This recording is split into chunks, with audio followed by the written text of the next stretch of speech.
Hello and welcome back to my podcast, My Faith Journey. And it's named after my book, My Faith Journal. You can get that on Amazon.com. I'm self-published, and I hope you'll consider purchasing my book. It is a collection of devotions for a whole year, and it's from my newspaper articles I've been writing for 30 years. And I think it's a great book, and I hope you take a look at it. The podcast is the chance to give people share their stories of faith. I really want to see people have a chance to talk more about God in the public arena. And I think we're living in the times that this is going to be very popular. And I have a great guest today. It is my son-in-law. And he is my test case because my new producer and I are doing our first remote podcast. And if this turns out well, then that means I can interview guests from all over the country or even the world. And my son-in-law is not just any old son-in-law. He's also a minister, married to my daughter, and they are quite a clergy couple. And they're launching a new church in Dayton, Ohio.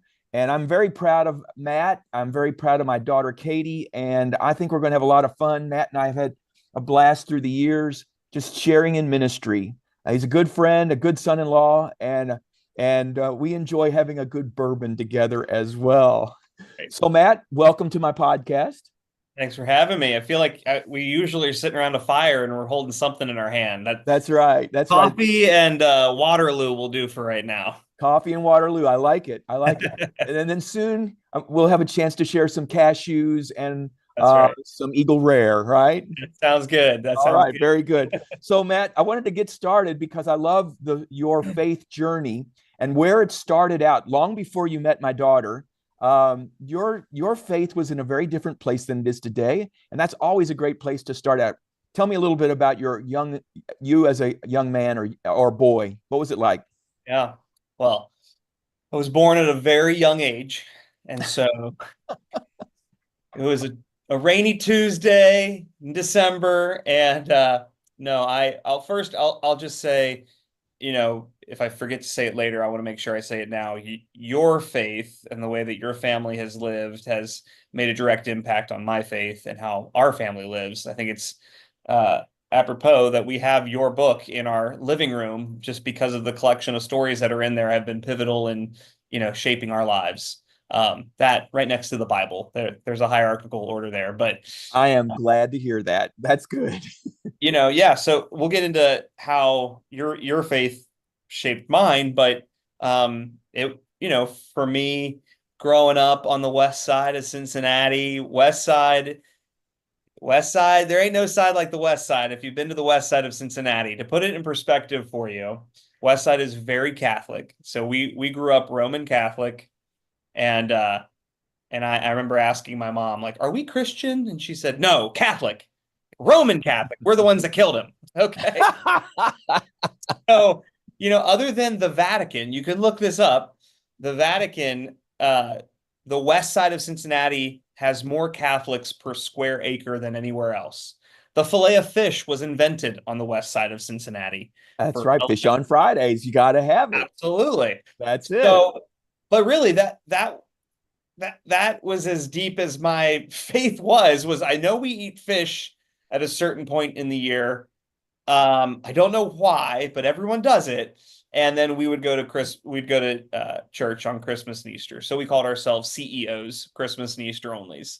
In fact, I can remember, we'd get all dressed up and I'd have my little clip-on tie, and we'd get back to the car after church on a Sunday or Easter event or whatever we were at. And I remember ripping off my clip-on tie, slamming the door, and saying, "We got some sinning to do." And I was literally, I remember saying that to my parents. And of course, they joined in with me like, absolutely. We were good for too long sitting through a church service. We had some work to make up for, but that was really it. I knew there was a God. I don't know that I'd say I was even convinced it was Jesus. The people that were at church didn't seem like they wanted to be at church. Yeah. And nothing at church carried over into the other 6 days of my week. So we were all in a room and then hearing a message that didn't really apply to the way that I lived my life. I never saw it lived out in my parents' relationship with God or each other. So it was a pretty stale relationship with God growing Yeah. up. Yeah. Uh, yeah, I my biological father had left the picture, so I didn't know him. He was in off in jail. My mom remarried when I was 9, so we had a blended family, and it was pretty terrible. My dad had 2 previous kids from another marriage, and we were, Mhm. you know, very very different personalities, and so Right. Yeah. we all butted heads. Now I'm happy to report there's been a lot of healing, there's been a lot of Yeah. growth, a lot of forgiveness, all that. And we've all discovered, who Jesus is in our own lives. And so there's been a lot of redemption through that. But it was really, really bad growing up. And I didn't have a solid father figure that I would look to and say, like, oh, yeah, like that's the guy I trust. And I Yeah. certainly didn't have that with God. Um, so if you want, we can get into, um, what drew me back to church or drew me back Sure. to Yeah. that's I know it was in your college years. So what happened in college that changed your interest in the Lord? uh well, your daughter happened. As good girls will do. Yep, I sure did. And I only wanted one thing from her, and it was Jesus. Yeah, it was Jesus. That's what I Not at wanted. first. I don't think that was true at first, Definitely not. but you weren't going to get what you wanted I without sure Jesus. wasn't. I had to go to church first. So, I think, growing up, I was actor. So that's my degree is in musical theater. I grew up singing and acting and dancing, doing local shows, professional shows. I had a manager, I had an agent, all that, and I was pretty successful on my own. And Yeah. it kind of got to a point, one bad relationship after another, where I realized I don't think this is fulfilling. Something's missing, and I don't know that I'd classify it as depressed, but I would say I wasn't excited about the future. It kind of seemed Mhm. like I was just stuck, Yeah. spinning my wheels. If this is all there is it even worth it? So Okay. in college, I kind of kept banging my head up against the wall, asking that same question over and over. And around the same time, met a girl named Katie Earley, and I was actually interested in her best friend first, and vice versa. And so, like any guy would, I was asking for advice of how to get with the best friend from Katie. And lo and behold, Katie and I ended up hitting it off better than the best friend and I did. All And right. so what was kind of, you know, sweet in the way that God worked it all together. Not that Katie had given up on her faith at all. She didn't have a regular rhythm of connecting with God at church on Sundays. She was away from home. She was in college. She was kind of feeling like I can connect with God out in nature. I don't need to go to a building. So church and God, were definitely near and dear to her because of how she was raised. But there was no regular practice of it, which was perfect for me because I didn't have any regular practice either. So we were kind of just going through life together in that way. And she was also the first girl that I had talked to that seemed like she actually had boundaries. Like she had no problem saying no. She knew what she stood for. She knew what she didn't stand for. And I know that might sound like a total drip. That sounds like a major wet blanket to any college guy, but it was actually the opposite. It was very comforting to me to have a source of peace and steadiness in my life because I wasn't finding it anywhere else. Hmm. So values, I didn't have values until I met Katie. And so uh, there was a moment where we had um, we had been invited to go see our friends in a musical production called Awaited, which was hosted by Crossroads, a big Christmas production. And the way they sold it was this is like the traditional Christmas story meets Broadway, meets Cirque du Soleil, meets Omnimax Theater. You just got to come and see it. Like, oh, I like all of those things. So Yeah. you want to bet? Let's see what your little church is. All right, let's see if Crossroads can pull this off. Yeah, of your little Christmas pageant. And the friend that invited us, his name is Trip. He said, by the way, tickets are free. And I'm like, I'll bet they are. I'm in for whatever this is. But had our minds blown. I mean, it was the best theatrical performance, religious or non, that I had ever seen. And I remember thinking, wow, unlike church growing up, everybody seems like they want to be here. Everybody's legitimately authentic and nice, seems to care about this place, care about each other. Oh, and by the way, the story is actually really good. You know, if this story is at all true, then it's all that matters. I remember having that thought. And Sure. So at that same performance, a girl who was playing one of the three wise men was up on silks about 30 feet up in the air. And one of the silks got caught in her carabiner and it snapped. And then she fell. And we watched that happen. And she later died. And your brain doesn't really know how to process that when you're watching something. You kind of think, is this part of the show? What's going on? Um, so I remember the senior pastor, I didn't know who it was at that point, getting up onto the stage and telling everybody to stay in their seats because if we get up and leave, then the ambulance can't get in and all that. And but then he prayed. And that was the first time I had heard a non-rote traditional prayer, a prayer where it seems like somebody's actually talking to God. I'd never heard that before. So that was the first time. And I remember thinking, okay, like these people really believe this stuff. Right. So flash forward, we didn't go back to church for a while because we were still trying to process and grieve and figure out what that meant. Katie was feeling homesick because you all were on sabbatical somewhere and she couldn't go home and see you. And so she felt like the next best thing would be go to a church because she was homesick and she church felt familiar, felt like home. And the only one that she really knew was our church Crossroads. And so I remember we woke up in bed and she rolled over and said, well, I'm going to church. You can if you want to, but I'm going. And I remember thinking, well, if that means that I can keep waking up next to you, then yes, I will also go to church. I would like to go to church. And so uh, the rest is history. Went, found a real relationship with Jesus, started recognizing part of the rut that I was in was feeling like I had to do it all on my own. And in fact, there's a God who loves me and says I have worth despite my performance and getting other people's approval. I was baptized in 2010. Yeah. Wasn't planning on it, but felt the Spirit moving in me. If I don't stand up and walk forward to get baptized now with everyone else, then something's going to push me down these steps to get baptized. So felt very like God was calling me into that. And, started giving, started volunteering, started getting into a small group of other guys around me. And well, at that point, I don't think I had my own dude group yet. It was more of young couples. So we were all kind of exploring the Bible and what it says about family and what it says about marriage. And around that same time, I realized, yeah, this is the girl that I want to marry. And so proposed and she said yes. And now we have a I beautiful remember that. Yeah. you know that. Yeah, you gave me your blessing. Right, right. And then she went off to war. That she did Yeah. because she's pretty awesome.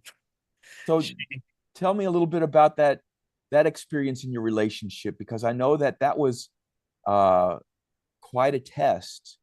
You had a lot of moving parts. yeah. And so tell me a little bit, which I might add, I'm hearing some of this stuff I'm hearing for the first time, Okay. which is really interesting for me because I remember the way I heard some of these stories, and your rendition's a little different, which is cool, which is really cool. Everybody has a different angle on it. But so Yeah. I'm real interested in learning more about what that was like. You were both living out your faith. You were engaged to each other, and she was in the army because her brothers were in the army. They were all in the three in the same unit, and she was shipping out to Iraq. Uh, I don't think I've ever mentioned this to you, but my daughter was a clerk in the army, And she was like the old MASH character, Radar O'Reilly. She was known to be able to make sure that everything was there before anyone asked for it. I was very proud of her for that. And when she finished basic, she got me a t-shirt that I literally wore till it fell off of me. It says, "My daughter wears army boots." I was so proud of her. She was a great soldier. And so anyway, so she gets orders that she's going to be shipped out to Iraq. And I know that was quite a came at a time that was very interesting for you guys. So what's going on? Yeah. Well, since I'm telling my version of the story, she begged me to propose to her. She said, you're so handsome and tall and masculine. Would you please do me the honor and make me your wife?" Now, so yeah, as you alluded to, it all coalesced at the same time, which was me graduating from college, not sure what I wanted to do with my life. And I had, on one hand, I was done with theater. I'm so burnt out, had sort of a mental crisis of faith. But I also had a manager and an agent in Los Angeles. On the other hand, I really loved what I saw with the military and the camaraderie that Katie had with her fellow soldiers, the camaraderie that her brothers experienced, and I never really had anything like that. So I was like, oh man, maybe the military is something I want to consider. And long story short, and truly, I think a God story in the midst of it all was, I was praying, if you want me to move to LA, God, you got to make it very clear. But otherwise, I feel like I'm gonna pursue being in the Air Force. And so I had started studying for the AFOQT Air Force qualifier test. I had started, pretty much everything. I had signed myself up to be picked up by transport to take me to MEPS to swear in and all the things. And a couple things happened, which it's been long ago enough now that I'm trying to remember the order. But basically, I remember, all right, God, like if you want me to join the military, you've made it clear, and there's literally a shuttle that's going to pick me up and swear me in. And if not, you got to make this work out in LA. And so I got a phone call that said the shuttle had broken down, so transportation was going to have to be delayed for a few days. So I couldn't get picked up. And at the same time, I had found a, a relation to a friend who was looking for a roommate in LA for it's like $750 a month for a 2-bedroom, 2-car garage, 2-bathroom townhouse, 15 Right. minutes away from Hollywood. And so I said, yeah. So Yeah. Katie at the same time was getting um, sent to Iraq. She was mobilizing. So I got to be a part of that sort of mobilization effort with her. She went down to Fort Hood. We were legally married. So I remember you had asked, actually, I had asked for her hand in marriage, and you said, do you want to make this official before she's deployed? And and I knew that she had been looking at this, dream wedding with the white dress and the tuxedos. And I was like, there's no way she's going to want to pull this together super quick. But Right. you had suggested, well, what if we do kind of a hybrid, call it a betrothal? Right. Mary and Joseph were betrothed to one another, so it's a legal engagement between each It other was a and legal God. marriage. Yeah, It it was was a a legal legal marriage, marriage, yeah, but we treated it as a all the other formalities aren't finished. Yeah. So go ahead.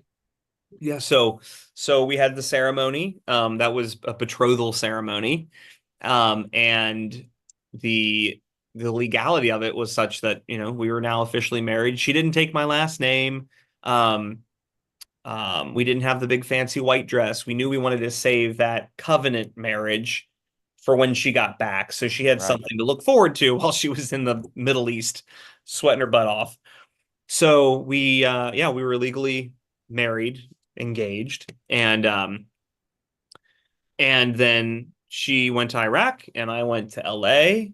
And during our time apart, which you should have Katie on your podcast because she could talk about her time in Iraq and the miracle that she got to experience. Yeah, I know that she's got some cool stories. All three of my soldiers got some pretty amazing experiences from their time overseas. Go ahead. Yeah.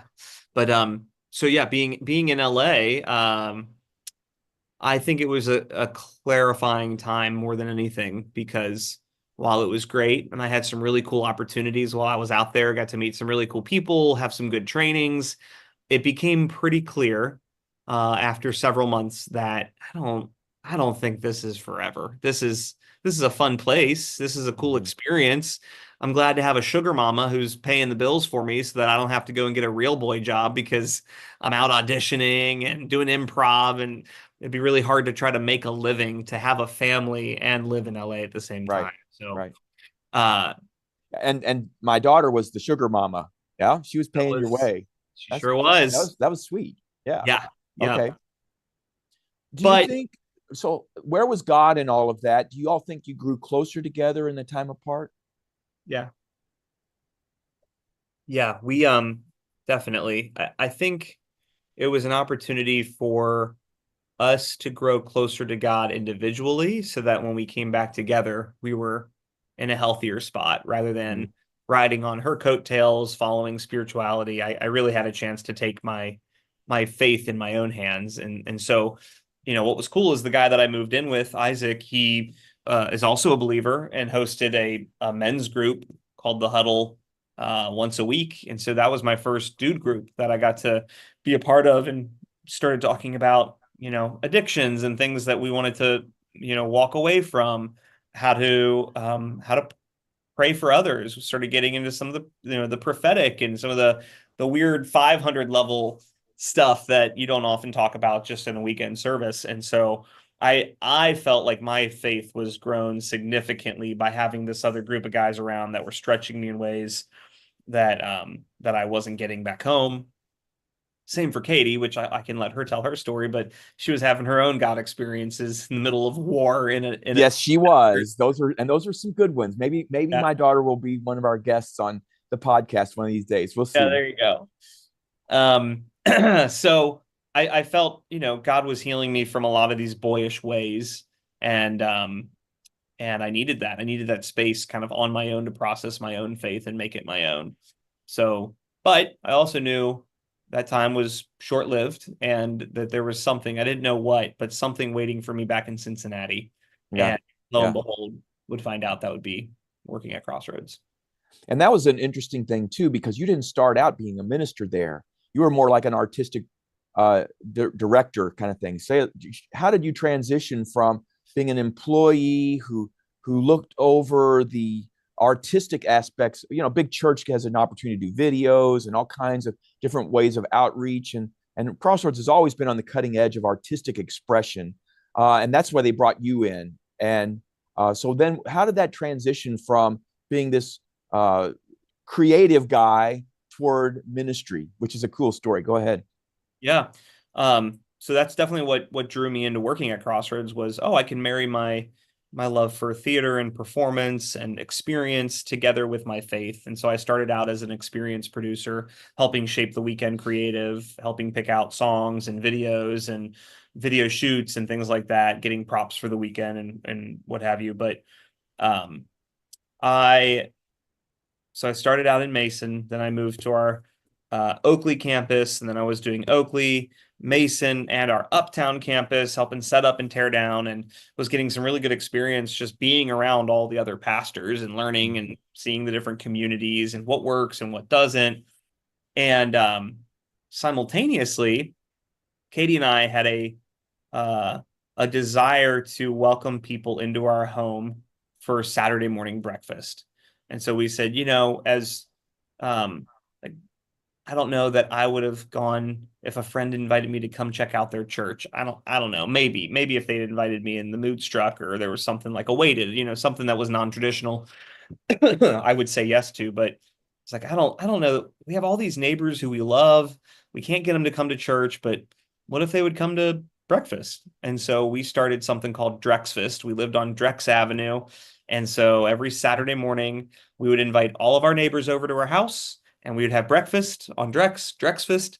And then we would have one or two, solid questions that we'd throw. It could be as basic as, so what was the highlight of your week?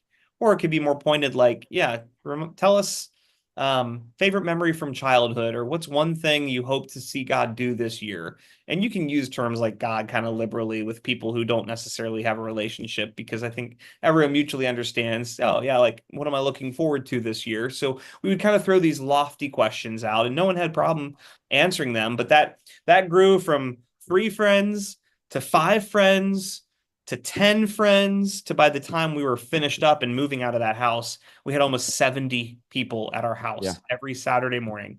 It was huge. It was clearly a God thing. I've tried to measure the temperature and do something like it for years, and not it just was one of those things. God made it happen. People's lives were changed, Yeah. and it was amazing because you all haven't ever never duplicated that either. No, I was gonna say, and we even tried. That was something that, in our next house, we're like, we should get that up again and get that running, but different stage of life and also just different neighbors. So Right. we're Right. Yeah. It was just the moment was perfect. And it was a great, I think we got to attend 3 of those Saturday morning Drex Fests, and they were all fun. Great yeah, food, yeah. bacon, the best. People Oh, would go we'd have looking for the 15 best pounds bacon. of bacon. Yeah, Yeah. yeah. Yeah. Yeah. But Okay. So you're still not a pastor. You're married. Do you have any children at Drex Avenue? yeah, we have Karis and then Ayla. Both were born there. Yep. And you're not a minister yet. You're still waiting. What happens? So we we're hosting all these events and seeing God kind of bless these things that we were trying to get started. And around the same time, I had had a number of friends asking if we could counsel them, or would you ever consider about marrying us? And so I've been asked by friends before if, we would consider those types of things, and sure, but nothing, excuse me, nothing in an official capacity. So Crossroads, I remember one of our senior leaders was like, hey, I'd like to schedule a meeting for me and you and so and so and so and so and so and so. And I remember it was the kind of meeting where either something's about to change that's good, or I'm getting really fired. I can't tell right now. But the meeting was a great one where they said, hey, here's something that we see in you. We have a campus where our West Side campus, which is where I grew up, that leader was moving to a different location that was opening on the east side of town. And we think you're the next right leader. We've prayed about it. We think this is what God is saying. Would you pray about it and consider if that might be something your family's interested in? Well, ironically, we had also just been talking about this being more of a calling for our lives and wanting to shepherd a community and kind of using all these terms. I don't know that I ever felt like, oh, I am the pastor, but all the things that I felt like God was calling us to were pastoral roles. So um, uh, we prayed about it, and it was a very obvious yes. And so that was 2016. I said yes to being the West Side pastor, but the other location wasn't going to be open until 2017. And we had so that meaning that pastor at Westside didn't have anywhere to go to yet. So they sent me up to Oxford, so Miami University, to help launch that before you move campus. before you move to Oxford, did you have they had a training program for becoming ordained, Yeah. and was that a process, was there anything that was especially meaningful in your relationship with God that occurred in the process of moving toward ordination in your congregation? Yeah, that was happening around the same time that I was going up to assist Oxford. Was Oh, okay. a So year so the long. training was happening while you were going to Oxford. Okay, Yeah. go ahead. Go ahead.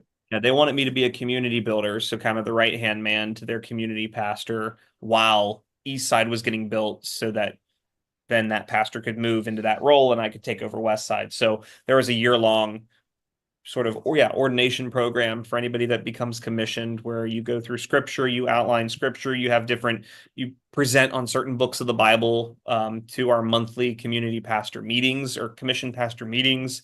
So that's all helpful. The most helpful thing for me was the mentorship. So getting to walk Okay. alongside other Yeah. pastors Yeah. who have followed in the mentors before theirs footsteps, and just getting to see people do the work in action was Yeah. really helpful for me in understanding, what is the mythology behind what a pastor does when they're not on stage on a Sunday. Do they Yeah. just sit in their office and read their Bible? Are they journaling, or are they Sure. constantly visiting the sick in the hospital? What are they doing?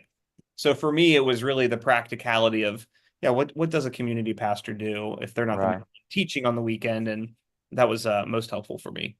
Okay. So that's where 2016, which took us into 2017, as Crossroads Oxford gets off the ground and running. I then go to take over our Crossroads West Side location in 2017. There we are. All right. Um, and wow, West Side blossomed under your leadership. Um, uh, Now that's the numbers game. What was going on with Matt during all the, I mean, everything you ever dream of that could happen at a church happened at West Side. Growth, exciting ministries, and so on. What was going on with you, the pastor, during that period of time? Oh, not much. I had it all figured out. It was Yeah, of course. God's just blessing every single thing I touched. In some ways, it was great because I mean I'm from the West Side, so I know everyone. My family goes there. My ex-girlfriend's families go there. It's we all knew each other. We always said it's the West Side. We either dated or we're related, and hopefully not both. So Yeah. in many ways, it felt very easy, very natural. I felt like, this is where I'm supposed to be. In a lot of ways, just being a new pastor, you want people to like you. You want to do a good job. You want to grow your weekend attendance and your groups and your giving and your service, all the things. And so, I mean, being the number 3 that I am on the Enneagram, being a performer, being, wanting approval from others, all that was definitely, those were insecurities that any chance they could get poked at would. And it felt like I was, for a lot of it, relying on my own effort. And so I didn't want to make anyone mad. I didn't want to Right. offend. If someone was upset about something, the music's too loud, or um, nobody got back to me from the church. I mean, I took it so deeply and Yeah. personally, and that's the kind of thing that would just tank me. And so I'd be coming home from, a normal work week, not even weekend service, but just a Tuesday afternoon, and I'm exhausted because I've Sure. I've been fighting all day trying to make sure everyone knows I'm doing a good job and I'm going to get it done. And so, I mean, it was great. The numbers grew. I mean, we'd have thousands of people showing up on the weekend and engaging. And all it took was one worldwide pandemic to just pause everything. So, Yeah. that takes us to 2020, if you don't know which worldwide pandemic I'm talking about. Um, uh, COVID sucked for many ways. I Yeah. mean, great for our family, drew us closer together because there wasn't much else to do. But in terms of, being somebody that leads a faith community and loving to see people in the crowd, loving to perform, loving to have an audience, all the things, it just shut off.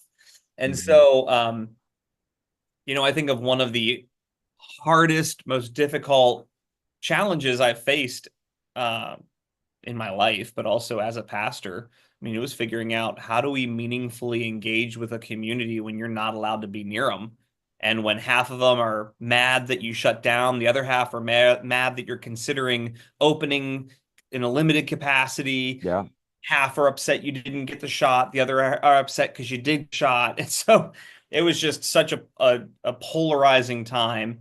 And for me, knowing what my insecurities were about just wanting everyone to make sure, I'm liked and I'm doing well, you couldn't win. I mean, it was just one Right. loss after another after another. And so, I mean, I feel like my skin got thick, but my heart grew soft. And I saw, whether we can gather in person or not, people are just desperate for meaningful connection with God. And Mhm. and like your church did, like many of our churches did, we just had to get creative. And okay, if we can't meet together in person, well, as exhibited here, thank God for Zoom. Or can we do some sort of drive-through food drive and help those, or bless our first responders and healthcare workers. And so, I mean, we did a lot of meaningful things to engage in that. But I truly think the biggest blessing that came out of it was helping me learn that I can't please them all, and that I mean, God could shut it down tomorrow, despite my best efforts. So it was a really humbling time, and it was a really hard time that had to just kind of keep Yeah. powering through. And when COVID ended, which it was more of a slow taper, Right. I really think it took going from being at Crossroads West Side to saying yes to moving up to Dayton, that God really kind of reset my dependence and reliance and relationship with him. A lot more of, okay, God, by your power, by your will, you called me to this, so you're going to have to do this, versus, I think I can fudge it. I can fake it till I make it. We can get there. It Yeah. took that big of a shift for our whole family to recalibrate that. You know, I think a lot of ministers have to go through that time where I call it depending on your own wits and wisdom, and realize that that works for years, but it wears on you. And you got to, I think most ministers who stay in it for a long time, they realize they've got to trust it all to God. They've got to, you'll, I didn't have as much of a struggle as you with the what do people think, but I had some struggle with it. And I got over that over time and just said, all right, Lord, I am going to be as much as I can the minister you want me to be, and you got to protect me. You got to take over the rest. And that was actually I grew into that, and over the time I grew into it, there was more and more peace and more joy about being Christ's minister when I stopped trying to please everybody. Did you find a kind of a similar thing? Oh gosh, yeah. Yeah. When you're not lying awake at night replaying the day and who you might have offended and how you might have said something. And there's so much extra calories spent, thoughts given around, how you're perceived. You don't have actual meaningful time to spend on the things that matter when you're worried about how you're received. Right. And that's not fair to my kids. That's not fair to my wife. They Yeah. would get the last bit of energy I had because I'd have it all spent up on doing it myself. Right. As I Right. found, and we can talk more about it, but the work, the blessings, the miracles, there's more of them, and they're better when it's not me manufacturing it all and putting it together, going, here, how'd I do? Yeah. So Yeah. In fact, one of the things that I teach about miracles is God looks for his servants to humbly submit themselves to him. And when you do that, more miracles happen. that's right. God You will need to be, he'll put a miracle in your life as a minister, and you'll go, that was really cool. And I didn't do anything. God did all of that. And the more you realize you don't really do anything except just humbly submit yourself, that's you right. you experience God saying, okay, you're doing what I want. You're my servant, and you're giving me the glory along the way. That's right. If you And want to expect miracles and see them, you have to be fat, which is faithful, available, and teachable. I have not heard that. Where did you Fat. get that? I don't know. We both, Yeah. we work in churches. As people say, if it's not the military, then it's the church coming up with acronyms. There you go. There you Yeah. go. All right. New thought. I remember uh, one of the most soul searching times that you and Katie had was when the church said, we want you to go to Dayton. We Yeah. think you're supposed to be in Dayton. And you all were looking for what God wanted. And I know Martha and I talked many times and said, we don't want them to move to Dayton Yeah. because we like having our granddaughters an hour away, an hour and 15 minutes Right. away, not 2 hours away. But Yeah. we made up, and I don't think we put any pressure on you not to take it. We tried not to do that. Yep. But when you knew it was time, we did too. We Yeah. knew it was time. Tell me about that experience where the Lord directed your steps up to Dayton, Ohio. Yeah. That was in 2022. I received a phone call in February of 2022 from our senior pastor, and he had said, "Hey, this is something that we feel God could be putting in place." And I really respected the way he presented it because it was, obviously you guys have to pray about it. And if God's saying no, then you need to say no. But if he's Right. saying yes, we would want to know that. So, when Dayton is put on the table for anyone, I don't know that anyone's like, yes, Dayton. It's not And no, destined. especially your in-laws. Martha and I Yeah. were like, Tate, no, man. Uh, yeah, Yeah, yeah. It's nowhere sexy. It's not Florida. It's not Hawaii. right. We're not going to Pigeon Forge. It's Dayton. Who moves to Dayton? Um, so, quite honestly, we were both like, yeah, no, we're not going to do that. We're clearly called to the West Side. I'm Yeah, from here. Ministry is going great. We had been right. rebuilding from COVID. Numbers were up, giving was up, all that. Um, but we wanted to, prayerfully consider if this might be what God is asking for us. And it was about a 3-month process where I didn't feel pressured at all from our church to say yes, but we just wanted to do its due diligence on praying, and um and it just felt so hard and foreign because we didn't know Dayton. And I remember my buddy, my mentor, Kyle said, well, why don't you just go? And I think there's power to being in the place. Go sense the community, sense if Mhm. the spirit is there, sense if God might be saying something. And so, okay.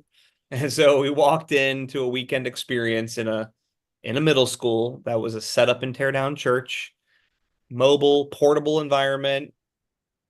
And it was, I mean, that's how my career started, was setting up, tearing down churches and one from one to the other. Finally, I'm at West Side. It's a permanent site. I don't have to do any of that. And I'll be, if we didn't walk in and go, this feels right. Yeah, And community is strong. We're, you it know, has been. Dayton has been amazing. it Yeah, has. the community And there, that congregation is something. Go ahead. I felt like I was having more clarity before Katie, before my wife. Um, and I think she eventually kind of also got on board. And I remember saying, if this might be what God wants from us, um, we need to make sure, that the girls are in the loop. We don't want to force fit this. And so remember, we were on Bridgetown Road, driving past our old grocery store, Haddings, and I remember asking the girls, "Hey, girls, here's what's going on. We haven't said yes. We feel like God might be calling us to move to Dayton. What do you think?" And Karis, our oldest, without missing a beat, goes, "Well, Dad, if God tells us to do it, don't we have to do it?" Like, you've been paying attention in kids club. That's right. Yeah, That's you awesome. should. If God calls you to do something, I think you should do it, even if it's hard. So it was a big sense of relief for us to hear her say that. As difficult as that might be, we were 7.5 minutes away from my mom and dad, which we're really Yeah. close with. They live on the west side. It was great for childcare. It was great for, date nights, all the reasons why it's great to live close to your parents. But we felt like God was calling us to move to Dayton. And so after 3 months of pulling our hair out and digging our heels in, we did say yes. And that was the hardest but best thing that we've ever said yes to. Hmm. Hmm. I remember you saying, I think it was you had the experience. I don't think it was Katie that had the experience of being in a field and hearing a voice. Was that Yeah. you? Yeah. Tell that story. That Yeah, was that was when I knew you were moving, by the way. Was it when was this pretty happened. wild. Yeah. Yeah. So prior to us telling the girls, again, we're still, I don't know. I mean, things are going so well here, and I was so frustrated that we would even be asked to consider it because it just feels like a nuisance. It feels like more things to think about. It's getting us off our game. It's a distraction, all that. And no, I mean, this might make sense on paper, but this is not what God has called us to, blah, blah, blah. And so I was at our West Side campus and was like, I'm just gonna go take a walk outside. We've got 32 acres. It's beautiful, beautiful property to walk around. And so I was just mad at God, and I was yelling at him in my walk. And I remember feeling like as I'm walking around the perimeter of the parking lot, there's one area where you can kind of cut across and it shortens it quite a bit. And I felt like God said, no, walk the whole thing. So I'm like, okay. So walking the perimeter. And had I not done that, I wouldn't have heard what I heard because, and this is one of those, you know, when you become a pastor and you start talking about crazy supernatural things, people just assume, well, of course, you're going to say that. You're a pastor. Same with, you start talking about money and your giving story, your tithe story, and people assume, of course, he's going to say that. He needs to raise money for the church. Like, no, I wish I could strip my pastor title to be able to talk about money and the miraculous because those two are real, but people assume you have a vested interest in whatever. So I'll just strip my pastor title off for just a second. And I'm like, I don't think there's a spirit behind every bush. I've never heard the audible voice of the Lord. I didn't hear the audible voice of the Lord in this case, but I heard something that was too much of a coincidence where, one of those things where how many coincidences can you have then until you realize, okay, I think this is God trying to get my attention. So just frustrated and angry, having a conversation with God. He tells me to walk the full perimeter. And had I not done that, I wouldn't have heard this. So I was walking and I said to God something along the lines of, this is so frustrating. I wish you would make it clear. Am I supposed to stay or go? Something along those lines. And I kid you not, it was immediately when I said that, not 10 seconds later, not before I said it. It was immediately, I hear a voice over the hillside. I'm guessing it's someone that was telling an animal to get off their property because I said, am I supposed to stay or am I supposed to go? And I immediately heard, go on, get out of here. And I just paused my steps. I was like, the chances of this happening, of it happening immediately when I asked the question, of me, I wouldn't have heard it had I cut across because it was over the hillside right here. Yeah. Like, I just started laughing and crying and laughing and crying. And I picked up the phone and I called Katie and I told her the experience. And she's like, yeah, I think we have to go. And I was like, Yeah. I don't know how I stand before the Lord one day and go, I didn't know. I had no clue. Yeah. That's right. Like I answered you immediately. So that was one of the most profound God moments, Yeah. for sure, Yeah. for me, that made something as hard as moving our whole family to a new city. The answer was obvious. It just took a little bit of little bit of not so subtly convincing me on his end. So from my side of it, Martha and I are praying, Lord, have your will be done. We really wouldn't mind it if your will is for Katie and Matt to stay on West Side, but we want them to do your will. We know that that's the blessing. And when you told me this story, I told Martha right away, I said, they're going to Dayton. Yep. And I knew it because I don't believe in coincidences at all. Yep. People say, well, that's quite a coincidence. I said, nope, there's no such thing as coincidence. Well, you know what the Hebrew word is for coincidence? Say that again. You know what the Hebrew word is for coincidence? I don't. There isn't one. And that's the way I've lived for years now. Is there's no such thing as coincidences. God is in everything, and so when we and I've heard so many wonderful stories from people who talk about how God will communicate through nature.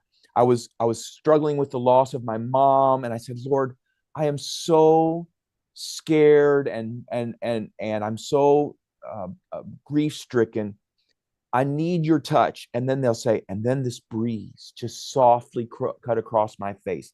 Stories like that. I've heard so many of them. That's not a coincidence. Those things just don't happen perfectly, or the sound of an eagle or a dream or all those things. God is in all of that. And I knew the way that story transpired, that was your all's call to Dayton. And since you've gone, of course, we've seen the mighty hand of God just bless your family as well. You all have been in Dayton for what, two and a half, 3 years now? Almost 3 years. Yep. Almost 3 years. Very exciting time, very busy time. The new church is going to launch on Easter. The congregation has been really blessed. They love you all to death. We've heard so many stories. I'm going to shift gears a little bit as we begin to wrap up, because I know there's a lot of stuff at Dayton. But one of the questions I've always enjoyed asking my guests is, how have you seen your faith uh, affect your marriage with Katie? Because it's not easy being a minister's wife or a minister, the marriage, whole thing, all that kind of stuff. And Katie's even involved in ministry herself. How have you seen your faith affect? How's God used your marriage, your faith, and so on in your marriage? Um, well, I had no great example of a healthy marriage in my life, growing up, even as a young adult, until really I met Katie, and I got to see how God played out in your all's marriage and relationship. Um, I remember it was sort of this contrast between, we started going to church, and so we'd see God on display on the weekend stage with all the lights and the videos and the coffee and the great experience. But then I'd also see God on display around your dinner table. And that was the thing that drew me in closer to God more than anything else was, oh, these are very different venues, but there seems to be one through line, and it's Jesus. And so if that's what Jesus can do in a family, if that's what Jesus can do in a marriage, I mean, your all's marriage is the longest marriage that I'm aware of. Then yeah, I want that. I never knew it was possible. And so to have you all living out your faith in practice in front of me, not just the biblical example of marriage and reading through scripture, but seeing people who actually put it to the test and actually walk their faith. I don't know that we would be married. I don't know that I would even have a relationship with God had I not seen people putting it into practice. So for me, it's a constant regrounding on, God, this isn't anything I'm doing on my own. I'm incredibly selfish. I'm incredibly broken. I'm not by nature, I'm not a protector. I'm not a provider. I'm a boy that loves fart jokes and drinking bourbon with my buddies, like that's a great Friday night. But how Jesus loves his church, how Jesus loves his friends, how Jesus cares for the bride, seeing marriage and love is a choice, and laying down your life daily. And Jesus says, to follow me, pick up your cross and follow me, to die every day for one another. That definition, that example of sacrifice allows me to go back and go, okay, for my marriage, for my relationships, is it better to be right, or is it better to be better? Because I naturally want to be right. And probably in our premarital counseling, as I remember it, that we took together, if one of you is right, then your team is failing. It's not a team, right? 50% is not a good grade. That's a failing grade. And so it's better to be better, even when that looks like dying to myself every single day. Now, all of those are very lofty ideas. It comes into play when, and going back to what I said earlier about, I really think there was a big reset with coming from West Side to Dayton, where I can't build this church on my own. I never opened a church up, never ran a budget like this, never built a team like this. And so, it was pretty soon after I got here, we all kind of made the decision we need to do a building campaign.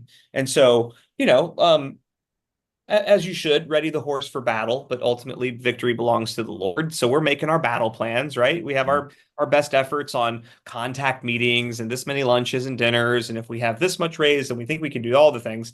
And I hadn't even gotten a chance to get my feet wet. And I had a guy reach out to me via email and just say, hey, we haven't met yet. I know you're new to the community, but just wanted to let you know, God put it on my heart. So I want to make this donation. And it was one of the largest donations I had ever seen. And I remember Katie, like the awesome wife and partner in ministry that she is, she goes, you had nothing to do with that. Well, that's also being a preacher's daughter. She knows that I need to hear the same thing. She's seen my mom or her mom do that. Yeah. like, well, I've been praying about it. You can see my plans. I've been like, no, of course not. And that really set the tone early on for, I'm gonna leave it all on the field. I'm gonna, so, work, uh, work as if, what's the saying? Work as if it all depends on you, but believe that it all but depends on God. That's the basic I gist of it think all. I think I got it pretty much right. But yeah, That I know sounds, what you're talking about. let's go with that. So that really, that set the example for what our time in Dayton is. And because of all that, let me loop this whole story back together. Um, I'm not nearly as exhausted at the end of the day or Yeah, on the weekends. My stress level is way back down to a more normal. I care about things, but I know it's not all on my shoulders. So it helps me have a better marriage, love Katie better, be more available for her, be more available for my kids. Now I yeah, say all those things. I'm still human. I've got a Monday night group, my dude group. We all talk about how we've messed up that day in loving our spouse well and caring for our family well. But um my relationship with God has totally recharacterized what a loving marriage should be, because otherwise it wouldn't be built on sacrifice. It would be built on what's fair and who did the most work and mhm, what she deserves versus what I deserve. And right, that would never end well for anybody else. right, right. Very good. This is my last question. You've spoken a couple of times about how broken your family was when you and Katie started dating. And there has been, as a spectator watching the Castleman family, it has been the God show going on, especially with your parents, your stepdad, who's now your adopted dad, and your mom. And there's been a transformation that has really been exciting to see God work. And I want to give you a chance, not just to talk about the broken family that you had decades ago, but some of the things that God's been doing in your larger nuclear family. Yeah. Yeah, it was really rough. We were the kind of family where you would if you were our neighbor, you'd leave your screen door kind of cracked open because you wanted to hear what the neighbor down the street was yelling about, and if the cops needed to get called. At some point my siblings' clothes were thrown on the front yard because they were getting kicked out of their house. Uh, Too much to go into detail on this, but I'm making bomb threats at schools. I'm Yeah, harassing you were people. no angel as a child, Oh, were what are you? you You talking were, about? It's just a healthy yeah, young man. Yeah, it was terrible. It was really rough. And so I mean, we lived that way. I really attribute my parents' relationship with God to them starting to see what having a real relationship with God did for our life. yeah, And so this would have been how long ago now? 2009, 2010. So a decade and a half ago, we invited them to the Super Bowl of preaching, some ridiculous big show that we do at our church on Super Bowl Sunday. And and my dad loved it. My mom yeah, loved anything that I was in. So if I was right. a, then she's in the front row with a go Matthew sign. But and my dad would go to support as well, but he really liked this one. And and so they started coming back because they saw that we really liked it, and they wanted to support the thing that we cared about. And so we saw, them go from, I mean, I wouldn't say they were on the brink of divorce, but staying in that zone, yeah, it would at some point have gone there. I mean, there were fights, communication was terrible, distrust, all those things. But they found God and started getting into a small group, inviting their friends over and volunteering on the weekend. And um, what's been really sweet too is, when I was the pastor at our West Side location, it always felt like that's my church and my family comes to my church. And they Mhm. definitely felt very proud of what their son was doing and being a part of that. But since leaving West Side, I mean, they were faced with the dilemma of, do we even still go here? Is this our church? Like, our son isn't the pastor anymore. What does that mean?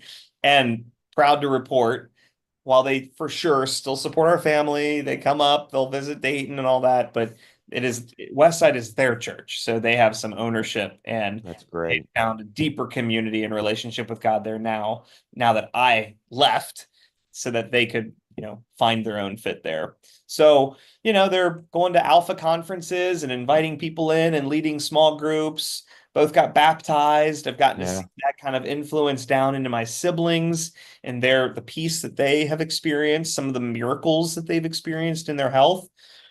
Still have a long way to go, like we all do, but um, also then getting to see my nieces and nephews starting to come into relationship with God. We've, baptized my niece Haley at camp.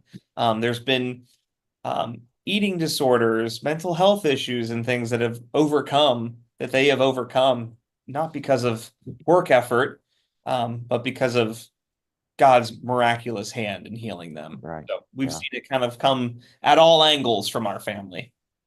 I remember the early years when your dad was thinking about the claims of Christ upon him and so on. And I think one of the most wonderful times was when you and he went on a mission trip to India together, which was a life-changing event. Yeah. And he saw things happen before he went, while he was there, and afterward that just completely changed him. Yeah. And Now we've that been was to India, exciting. Yeah. we've been to South Africa. We just got back from Nepal. And this is the guy who, you know, he wouldn't, if you said, have you ever been out of the country? He would say, yeah, I've been on a cruise. Uh, so when God asked me to, hey, invite your dad, and I said, hey, do you want to lead a trip to India with me? And he almost immediately said, yeah, I'd love to. I felt like I needed to clarify India, not Indiana. That's the Yeah, difference. Are you sure you heard me correctly? But yeah, that's been like, who are you guys? You're going on mission trips? This it's isn't you.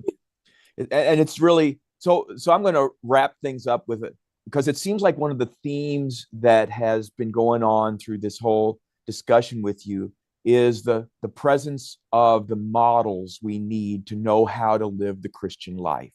You talked about some of the pastors you met at Crossroads, my influence on you. We've seen how your mom and your dad have made some changes, just so many things.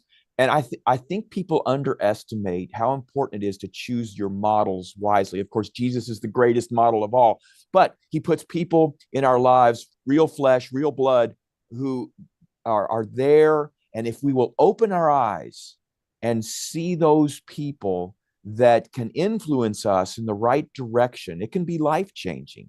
Yeah. And so if you're watching this podcast today, you've gotten to the end of it, look around and see who your models are. If you don't have any, choose them wisely. It can have a gigantic impact on your faith and how you live your life. Amen. Amen. Thank you. So, Matt, thank you for sharing your faith journey with us. And say hi to my daughter and I will. granddaughters. I will. Thanks for having me. And it's been great talking to you. Very good. Don't forget to subscribe and like this podcast. It means a lot to me. Have a nice day. Bye. Yeah. There we go. You know what? I didn't notice it till the end. God still blessed us richly. I thought that went great. I was excited by it. I always try to pray with my guests before we start, and I forgot. So I'll pray at the end. Lord, I thank you for this time with Matt and the great fun we've had walking the journey again. You have really blessed our lives in ways far beyond our wildest imagination and brought us to this place in our lives where we just look back at the beautiful tapestry you have built, you have the artistic work you have done, and we look ahead to all the exciting things that await us because we belong to you. I pray, Lord, that this podcast is a glory to your name, that whatever blessing we receive from viewers will give you all glory, praise, and honor. And we pray that you'll continue to bless our ministries in Jesus' name. Amen.